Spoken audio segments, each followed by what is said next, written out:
How does a turbocharged car engine work?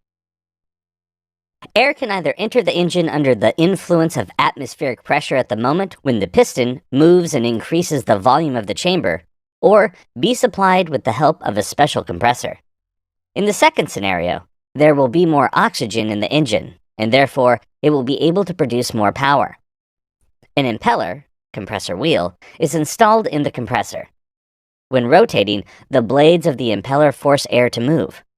Air particles are pushed to the perimeter of the impeller and enter the volute, from where the compressed air flows out of the air outlet of the compressor and then moves on into the engine. In order for the compressor to force air into the engine, the shaft on which the impeller is mounted needs to be rotated.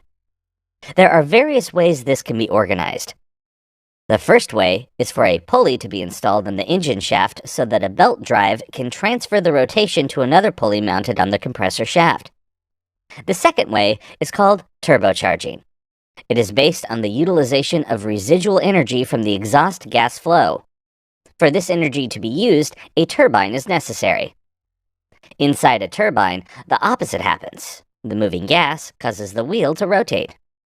The turbine wheel can be installed in such a way in the exhaust system of the engine that the moving particles of gas will act upon the blades of the wheel.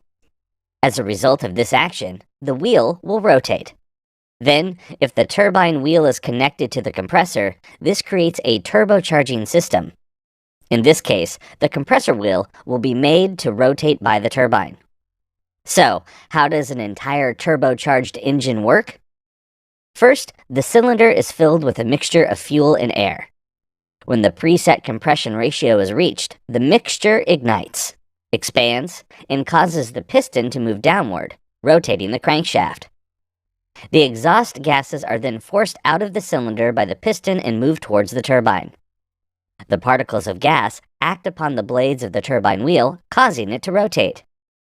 The turbine and compressor wheels are mounted on one shaft. When the turbine wheel rotates, the compressor wheel also rotates, forcing air into the engine's cylinders. The exhaust gases have a very high temperature. They heat up the turbine, and from it, the heat is transferred to the compressor. In addition, as air is compressed, it also heats up. When heated, air expands. Thus, what happens is that the compressor compresses the air, but at the same time inevitably heats it, and so the air expands once again. This process is inefficient. For this reason, the air exiting the compressor's outlet needs to be cooled. An intercooler is used for this purpose.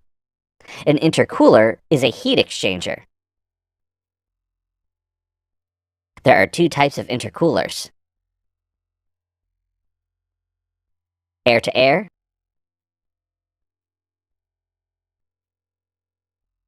and air-to-water.